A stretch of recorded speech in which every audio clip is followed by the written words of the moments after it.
तो मैं मालेगांव तालुका में डोंगराले गांव में जो एक कमसिन सी मासूम सी नन्ही सी बच्ची के साथ जो साहनेहा जो हादसा पेश आया, दिल को दहला देने वाला, रोंगटों को खड़ा कर देने वाला, इतना सफाक, इतना बेरहम वाकया कि एक हंसता मुस्कुराता हमारा फूल उस मासूम सी बच्ची के साथ एक बुरा फेल करके उसे बेरहमाना तौर से जो है कत्ल कर दिया गया।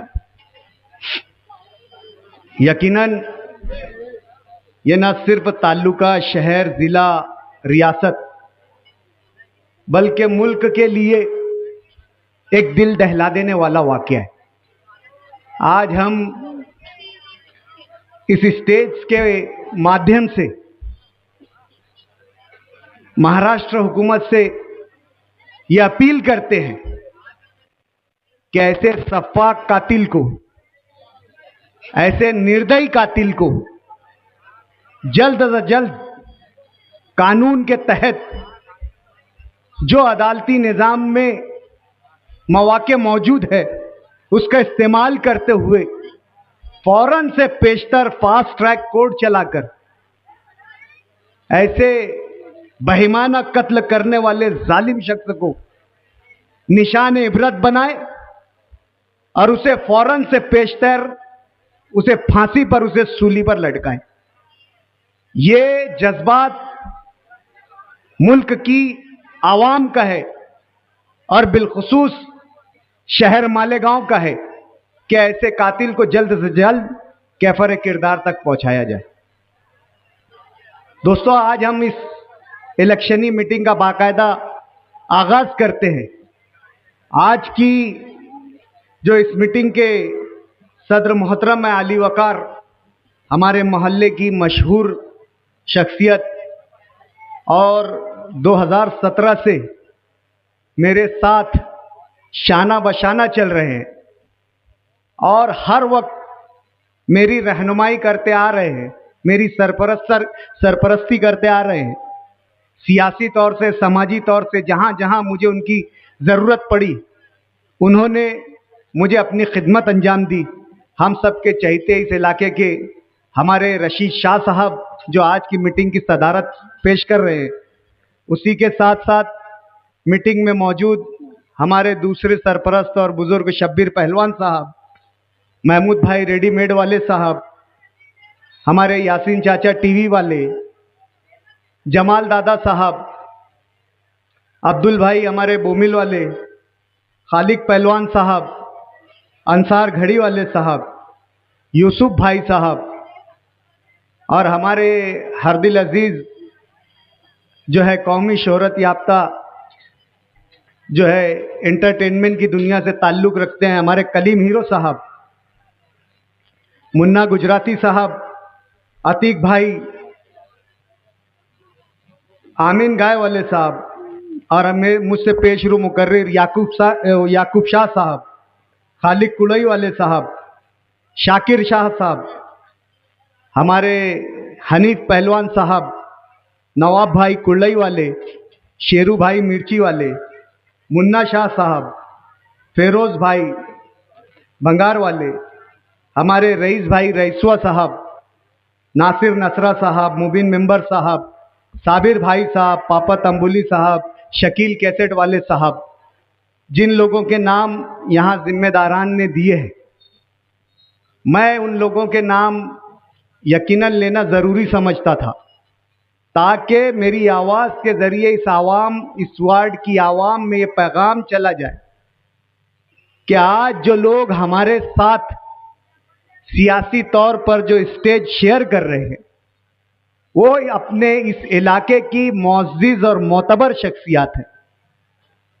वो जहां समाजी खिदमात का तजुर्बा रखते हैं वहीं सियासी मुदब्बिर लोग हैं और इनके साथ चलने वाले लोगों ने हमेशा इस वार्ड में सियासी फैसला करके हिकमत अमली से यहां पर उम्मीदवारों को कामयाब किया है। ये चेहरे जिनका मैंने नाम लिया, ये आज स्टेज की जीनत है, लेकिन सामईन में बैठे हुए भी ऐसे चेहरे हैं जो इस वार्ड के लिए,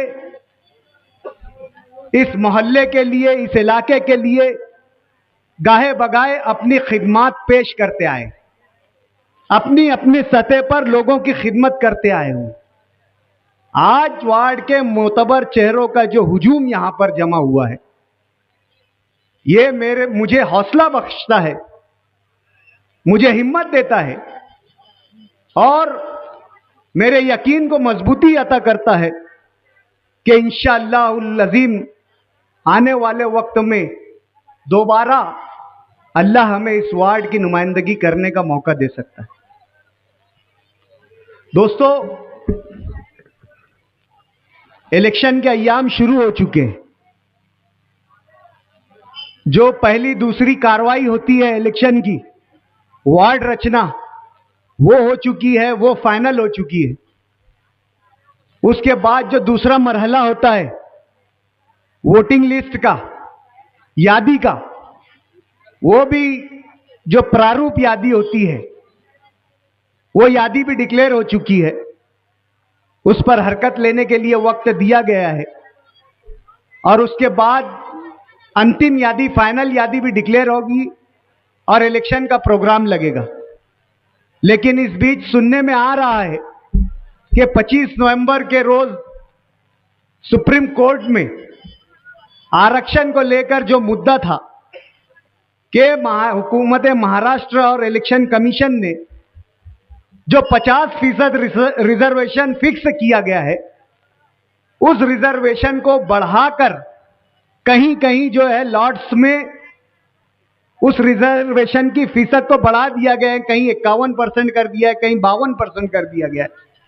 जो सुप्रीम कोर्ट का वाज़े हुक्म था, उसकी खिलाफ वर्जी सुप्रीम कोर्ट को दिखी है, तो सुप्रीम कोर्ट ने सरकार के वकील से और इलेक्शन कमीशन के वकील से सवाल किया कि हमने जो तुमको हुक्म दिया था, ऑर्डर दिया था कि आरक्षण इस तरीके से किया जाए, आप लोगों ने आरक्षण में गड़बड़ी की है, तो क्यों ना ये इलेक्शनों को मुलतवी कर दिया जाए और जो चालू इलेक्शन है उन्हें उस इलेक्शन के ताल्लुक से जो है कोर्ट की ये राय है।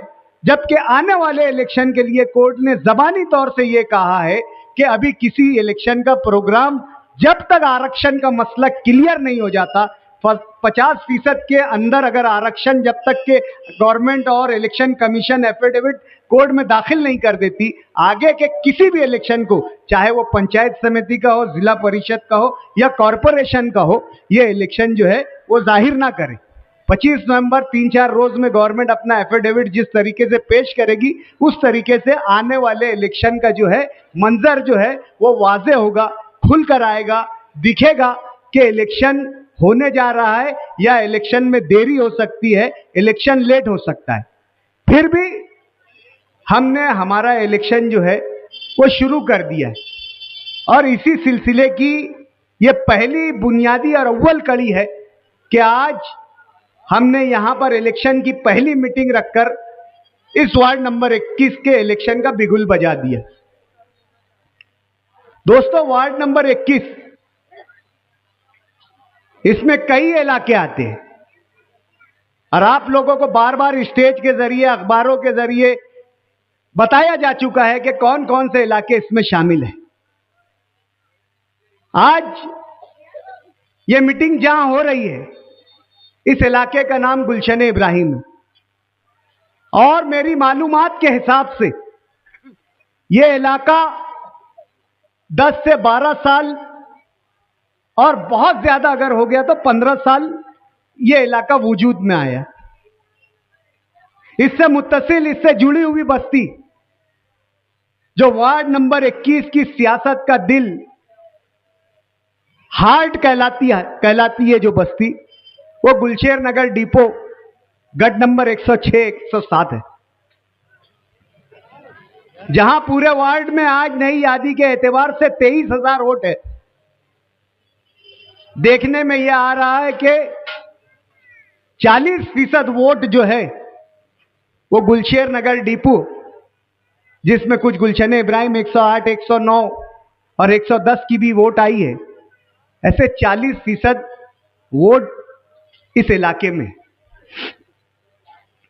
यह टेक्निकल बात है, ये जो लोग इलेक्शन लड़ रहे हैं उनके लिए, लेकिन मैं गुलशेर नगर और गुलशन इब्राहिम की अहमियत को जानता हूं और समझता हूं।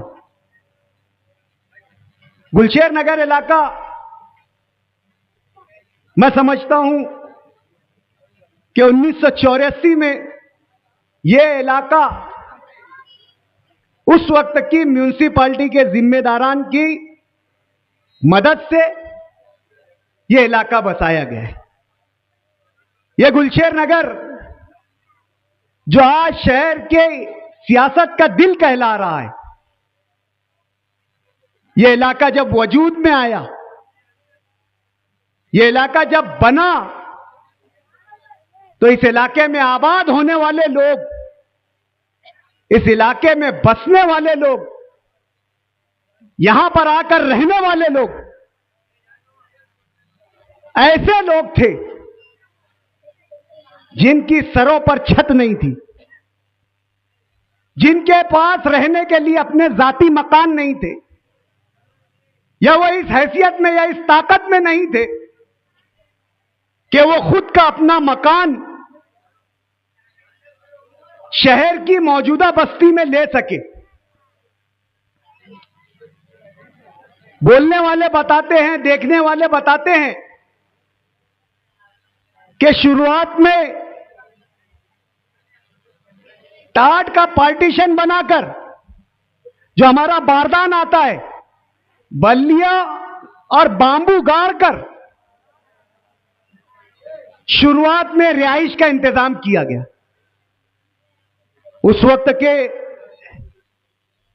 जो मशहूर इस इलाके के सोशल वर्कर थे, हमारे शेख गुलाब साहब, उनकी जेर निगरानी इस इलाके में उस वक्त जो भी सोशल वर्कर्स थे, उन लोगों ने यहां पर अपना आशियाना बनाया, यहां पर अपने लिए छत ढूंढा, यहां पर अपने परिवार के लिए मुस्तकबिल की राह तलाश की, और यहीं से अपने परिवार के लिए, उनकी जिंदगियों को बेहतर बनाने के लिए, उनके मुस्तकबिल को संवारने के लिए रात दिन मेहनत करने लगे।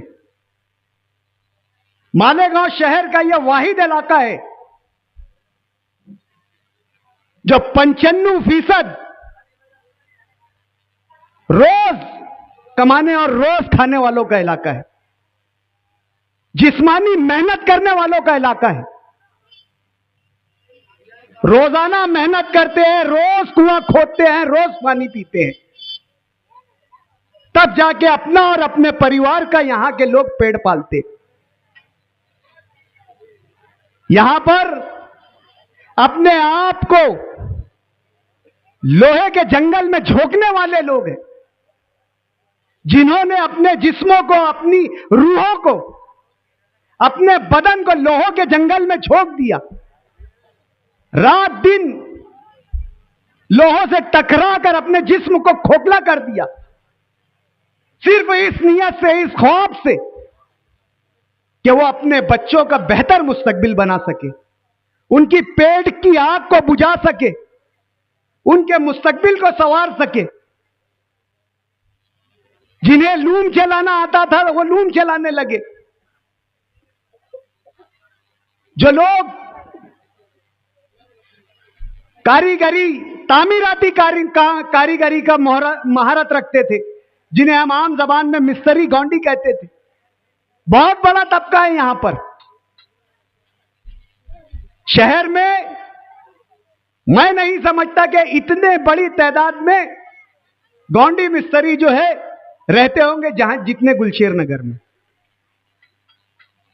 रोज कमाते हैं, रोज खाते हैं, रोज मेहनत करते हैं, अपने जिस्म को, अपने गोश्त को, अपनी हड्डियों को छोक देते हैं उस मेहनत की भट्टी में।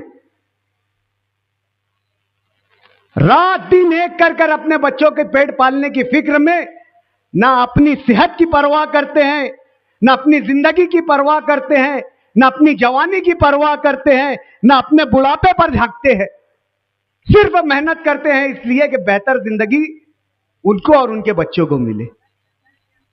यहां पर ऐसे भी लोग हैं जो शहर भर में घूमकर फल फ्रूट बेचते हैं, सब्जियां बेचते हैं। एक साथ अगर आप कभी देखेंगे तो कतार की शक्ल में लोग सुबह मंडियां जाते हैं। मंडी जाकर वहां पर सब्जी तरकारी लेकर शहर के मुख्तलिफ इलाकों में मेहनत भूख प्यास की परवाह किए बगैर वो फल फ्रूट सब्जियां लेकर शहर के मुख्तलिफ इलाकों में घूम घूम कर जो है वो अपनी हलाल की रोजी रोटी कमाते हैं, इस ख्वाब में कि ये कमाकर हम हमारे बच्चों का पेट भर के हम सुकून की और अमन की नींद इस छत के नीचे सोएंगे। इस इलाके में ऐसे भी लोग हैं जो अपनी जान को खतरे में डालकर रोजाना कई मील कई किलोमीटर जाकर शहर के अतराफ की बस्तियों में देहातों में उनके घरों से निकलने वाला कचरा, उनसे के घरों से निकलने वाले भंगार को जमा करके शहर में लाकर अपना रोजगार कर रहे हैं, अपना पेट पाल रहे हैं। रोजाना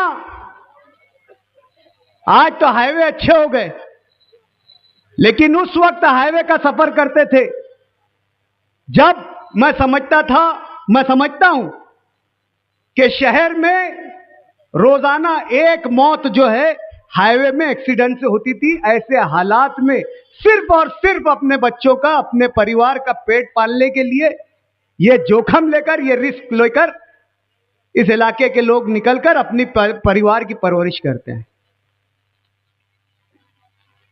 जहां मर्द हजरात इतनी मेहनत से, इतनी मुशक्कत से इन जमाने की हवाओं के खिलाफ लड़कर अपने परिवार की फिक्र करते हैं, वहीं पर देखा गया है कि हमारे इस इलाके में गुलशेर नगर में हमारी माएं बहनें ये घरेलू काम से जुड़ी हुई है। जहां घर के मर्द की आमदनी काफी नहीं होती है, वहां पर औरतें परिवार की जिम्मेदारी के लिए आगे बढ़कर अपने आप को पेश करके कहीं प्लास्टिक के कारखानों में तो कहीं इमली के गोदामों में काम करती भी नजर। यह मंजरनामा, ये तारीख, ये ज्योग्राफिया मुझे पेश करने की नौबत इसलिए आई है। मैं ये बताना चाहता हूं कि यह इलाका गरीबों का है, मेहनत कशों का है। हर रोज अपने आप को, अपने बदन को मेहनत की भट्टी में झोंक कर अपने परिवार के पेट भरने की फिक्र करने वाला है। गुर्बत है, गरीबी है। ऐसे हालात में जहां पेट भरना मुश्किल है, वहां तालीम की कमी वाज़े तौर से आएगी।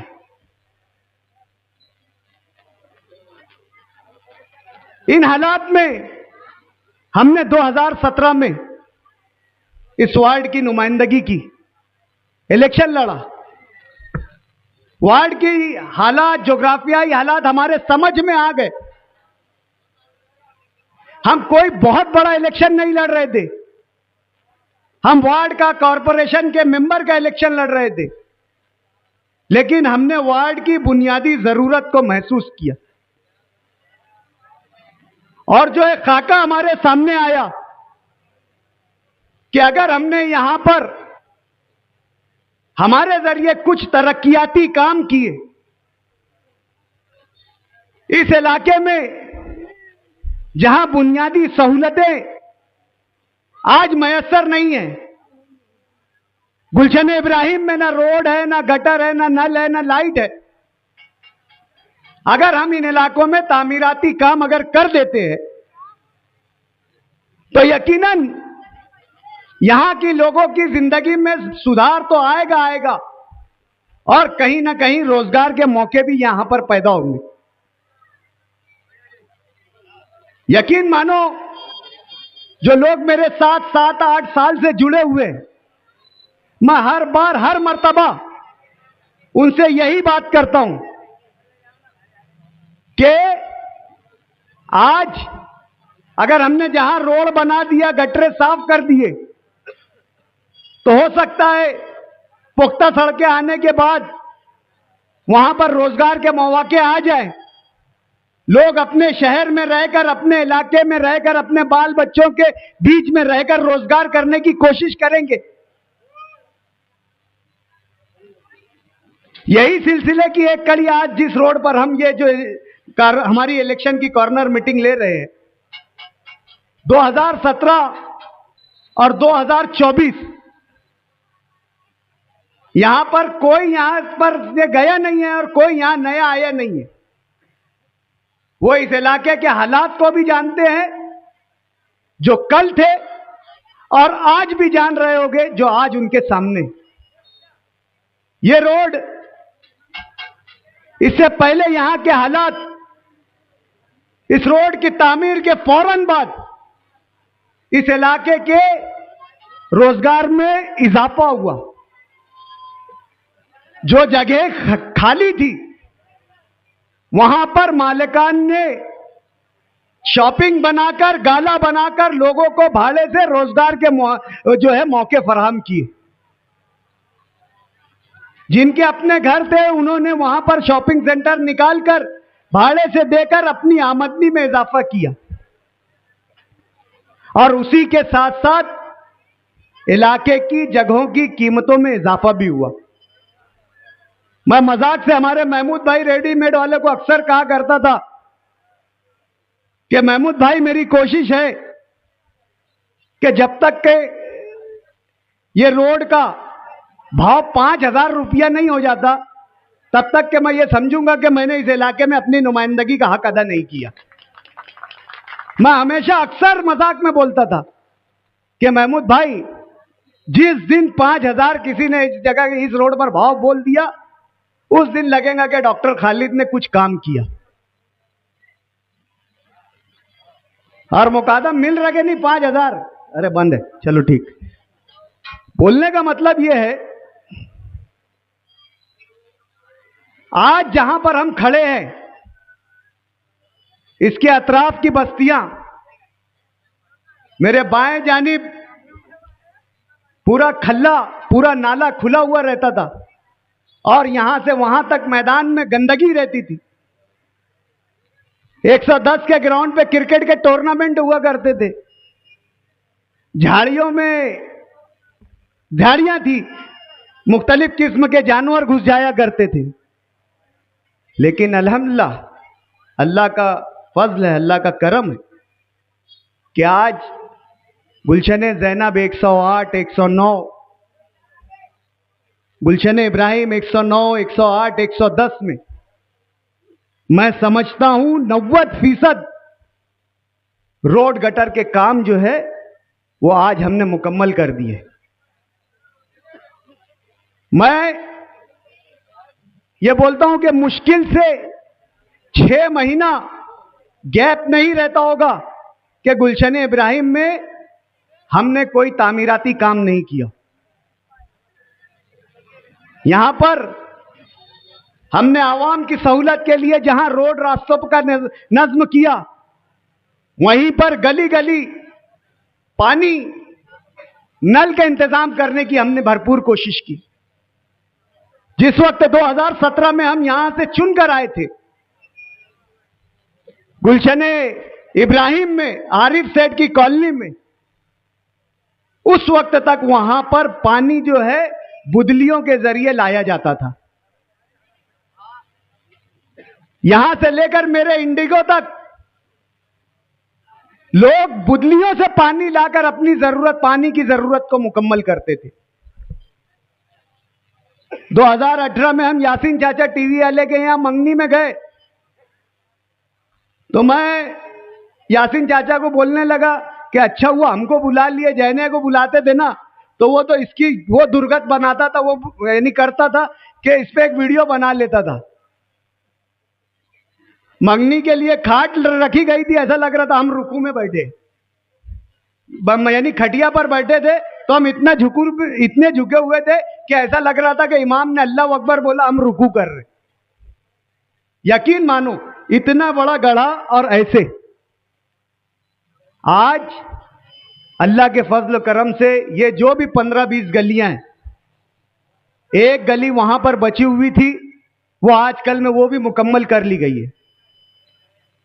और हमारे आरिफ सेठ कॉलोनी में नए बजट से 4-5 गलियों का जो है बजट डाला जा चुका है, और इंशाअल्लाह अजीज ये मार्च से पहले हम वो बस्ती में जो आखिरी काम बचा हुआ है, इस पूरे 108, 109 और 110 में कहीं अगर काम बचा हुआ है तो वो 108 की बस्ती में 4-5 गलियों में बसा हुआ है, वो ये मार्च में हम मुकम्मल कर देने वाले। गुलशन इब्राहिम का जो रोड, मस्जिद का जो रोड है, वहां पर पानी की पाइपलाइन डालने की वजह से रोड पूरा डैमेज हो चुका है।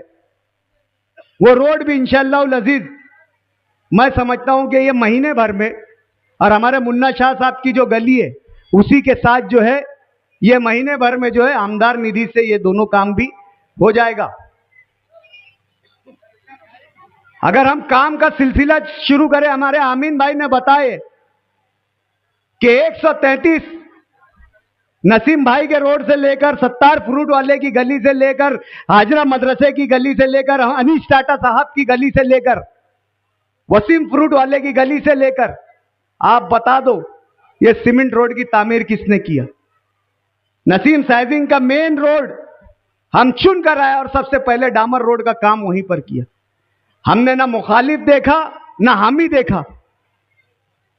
हमसे सवाल किया गया कि नसीम सेठ की साइजिंग के पास रोड कर रहे, कहीं सियासी पैचअप हो गया क्या? तो हमने कहा कि हमने इलेक्शन लड़ाए, जंग नहीं लड़े। इलेक्शन जीत गए, खत्म। वो भी वार्ड की उन्हीं आवाम में है जैसे मुझे वोट देने वाले। जहां काम की जरूरत है वहां काम किया जाएगा।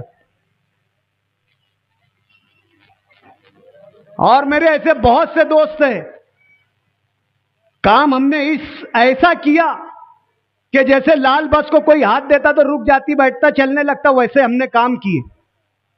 सुबह काम की सिमत कहीं जा रही थी, शाम में हमारे दोस्तों ने आकर बोला कि जरा ये वाली भी गली कर दो। यासीन चाचा अक्सर बोलते रहते। अभी चालू मिसाल है, हम 110, 109 में काम कर रहे थे, चालू हमने एक नया रोड वहां पर तामीर कर दिया। ना कोई बजट ना कोई मंजूरी। जिस रोज से चुनकर आए उस रोज से काम को अव्वलियत दिए। लोग हमसे सवाल करते कि गुलशेर नगर के लिए क्या किया? खुली आंखों से देख रहे हैं, नजर आ रहा है, और फिर हमसे सवाल कर रहे हैं कि काम क्या किया।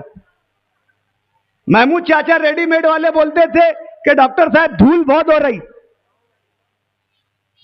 1 महीने के अंदर हमने वो डामर रोड की तामीर किए थे।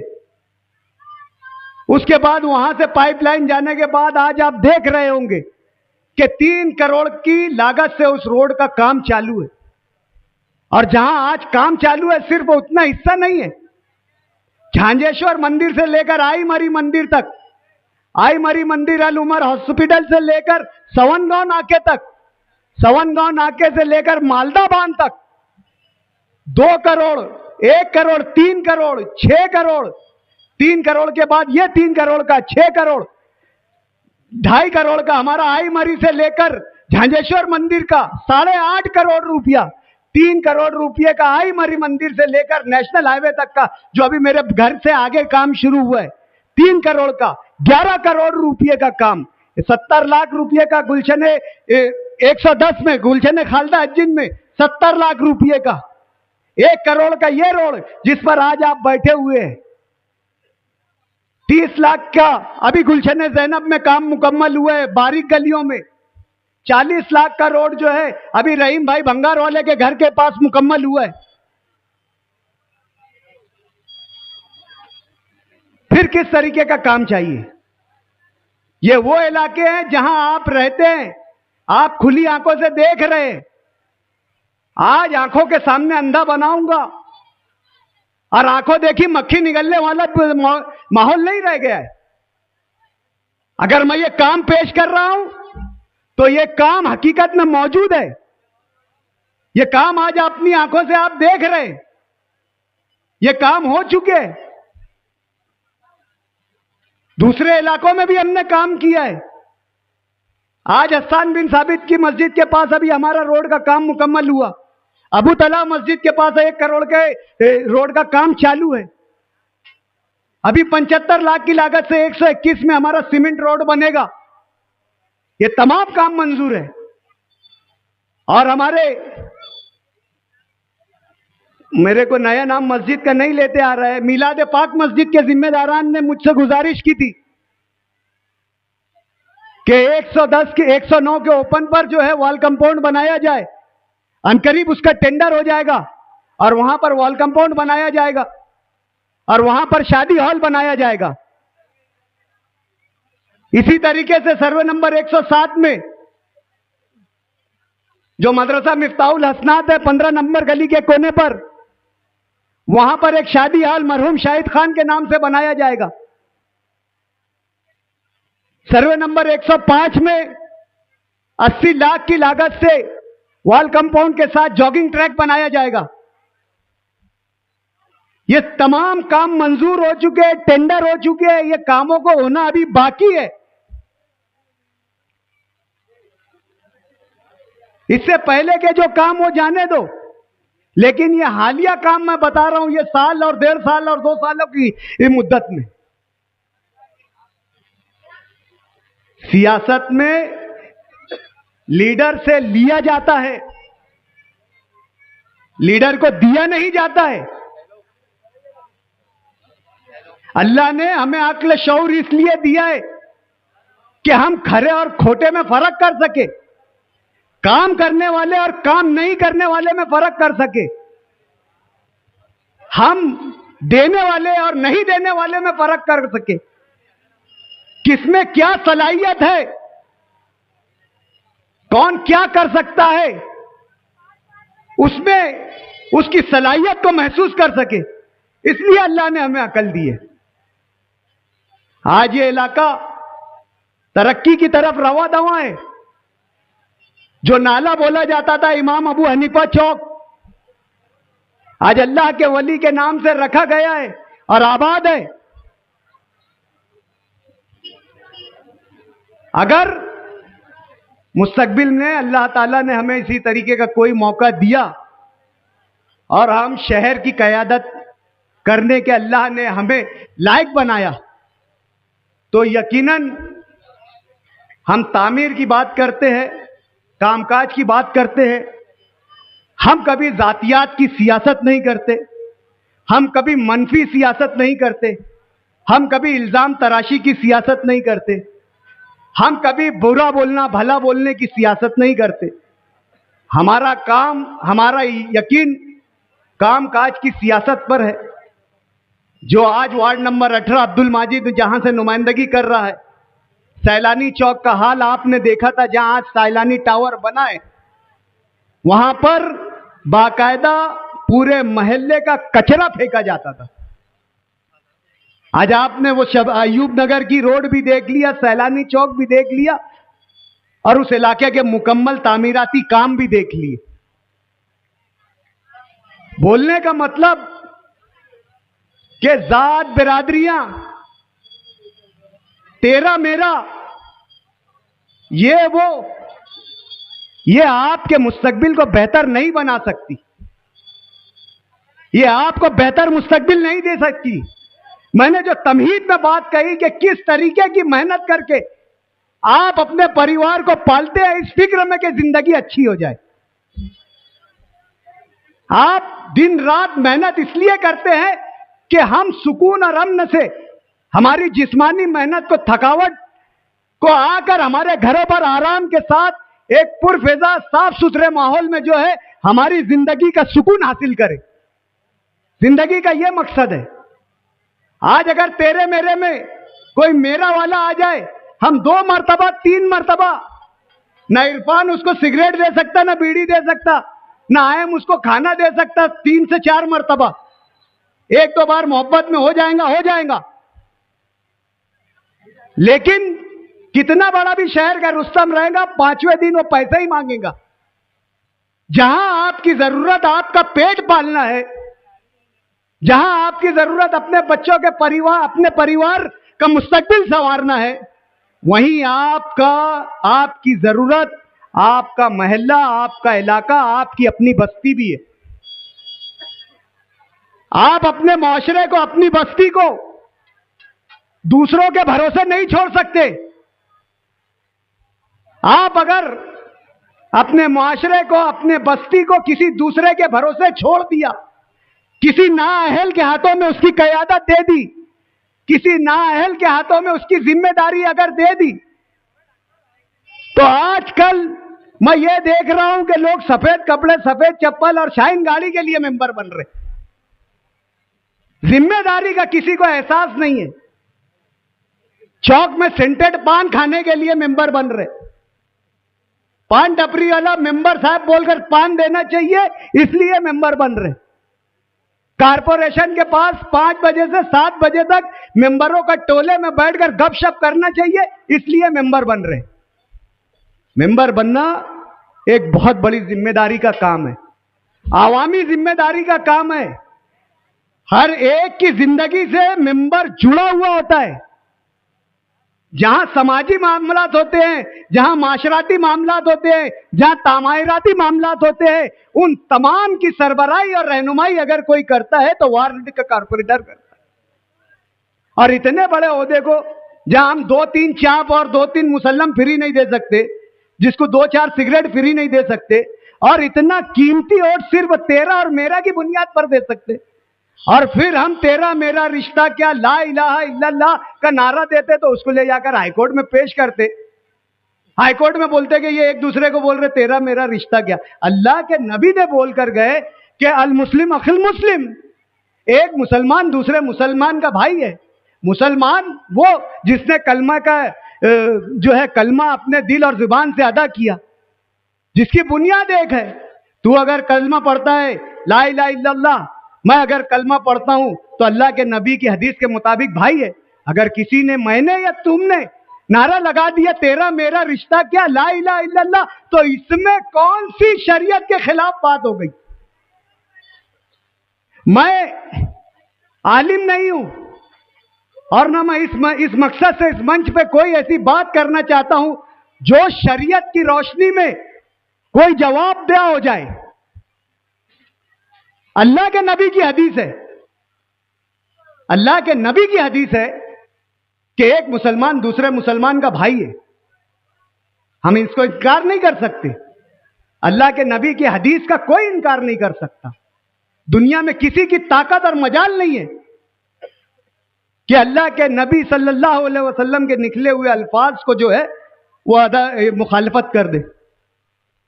और यह बुनियाद ही एक दूसरे का दर्द पैदा करती है। यही वो बुनियाद है, यही वो असास है